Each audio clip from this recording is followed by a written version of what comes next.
Greetings, everyone. Dr. Brian Scott with you. This is Insights to the End Times. We're studying, as you may know, Bible scriptures as to where we may be on God's end time timetable, on his end time schedule. We're getting closer and closer to the end of the age, and we're going to study more about the actual timing and how those times go together as we get into subsequent weeks.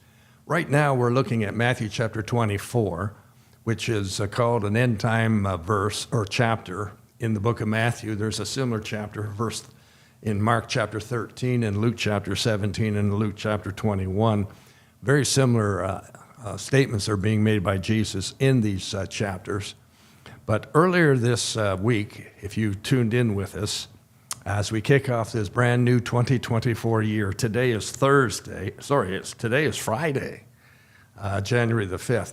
We are looking at what Jesus answered his disciples when they asked questions to him. They said, "Hey, what will be the sign of your coming? And secondly, what will be the sign of the end of the age?" So they're referring to essentially what we're studying right now. What are the signs leading up to the return of Jesus Christ to this earth? And what are the signs leading up to the end of the age that we're living in right now? We are living in the very, very last part of time before the 7 years of tribulation and before the battle of Armageddon and before the coming of Jesus Christ to set up the 1,000-year reign that he will have, known as the millennial reign of Christ. So we're getting closer and closer to that. Now, he has already answered those questions to a degree. He said, you're going to see a lot of deception. He refers to deception. That is the ability by someone to lead you off course, the ability to share information with you or an opinion with you that you follow to your detriment, and you end up being led off course, being led astray, being confused, etc. And we see all kinds of this occurring everywhere we turn. This is what the nightly news seems to be all about. We can't tell whether it's true or not. You know, they'll share something with us, right, a breaking report today, but then tomorrow have to refute what they said and say, well, we got it wrong, and here's what. But they don't usually say that. They'll just say, we got more information, and here's what the information says. I could go on and on that because it does irritate me that we know the verse says. Jesus referred to it in Matthew chapter 8. He said, you'll know the truth, and the truth will set you free. The only truth we can depend on anymore seems to be in the Bible. I really do feel as if we're getting to a point where most everything else, you're not quite sure. You're just not quite sure. But he did go on to give some other signs of the last days, and I want to read a couple of those verses to you. Verse number 6 in Matthew 24. You probably know the verse. It says, you'll hear of wars and rumors of wars. Don't be troubled. All these things must come to pass, but the end is not quite here yet. Verse 7, nation will rise against nation and kingdom against kingdom, and there will be famines and pestilences and earthquakes in various places. So Jesus shifts gear from the quality of relationship and the quality of information, which he refers to as a lot of deception going on. Now he starts to speak in terms of physical events that will be occurring.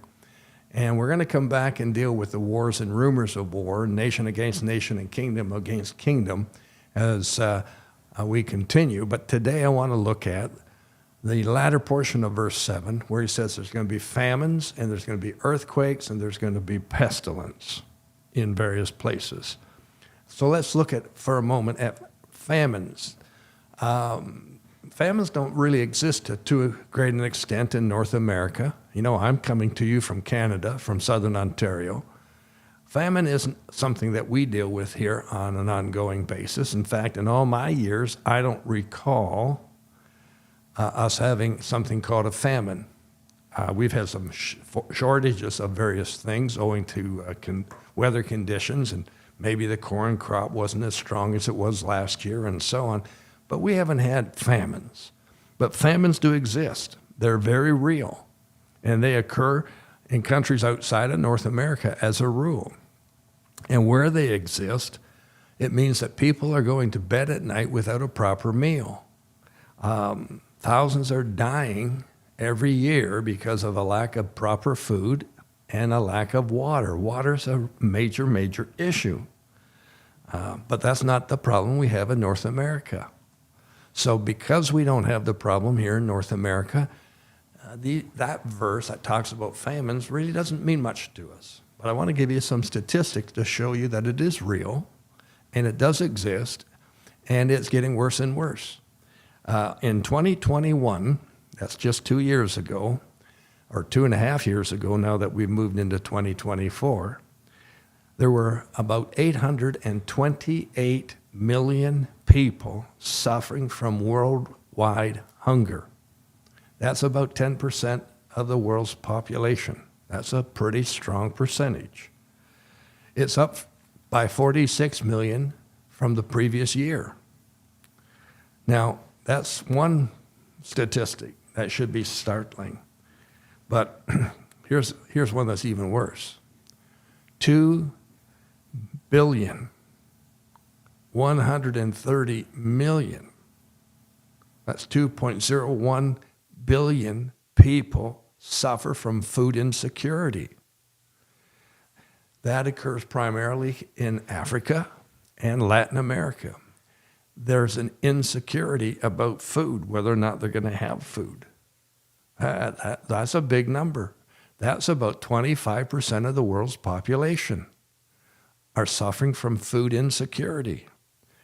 Now, the World Food Program, it reports that as of June 2022, that 49 million people in 43 different countries are at risk of famine.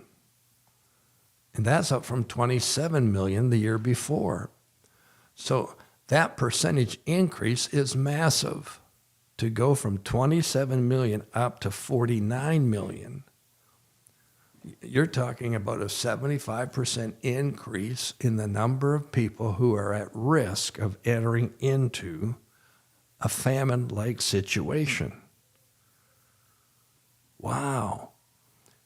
These reports that I studied today indicate that 10,000 children die every day. 10,000 children die every day from chronic poor nutrition. Folks, famine is real. It may not touch us here, but it's real. And because it's so real, we have to realize Jesus knew what he was saying when he said, here's some more signs of the very end. You're going to have famines. You're going to have worldwide food shortages. And this is very prevalent in countries in southern Africa, for instance. It's prevalent in a country like Venezuela. It's prevalent in Latin America. Let me give you one more statistic before we close today. 780 million people. 780 million people. That's almost 10% of the world's population. They are living on less than $1.90. $1.90. That's less than $2 a day. They're living on less than $2 a day. That's almost 10% of the world's population. Famine, food, famine, finances, famine is a strong, major issue. Jesus prophesied about it. We ought to recognize that what he says is coming to pass. And even though it doesn't affect us every day, we ought to open our eyes up to what's really going on around the world and sense the need to see, hey, these are events that are occurring, and Jesus said they would. Tomorrow, we're wrapping up the week. I want to share with you about some earthquakes that are occurring. This is also very real. See you tomorrow.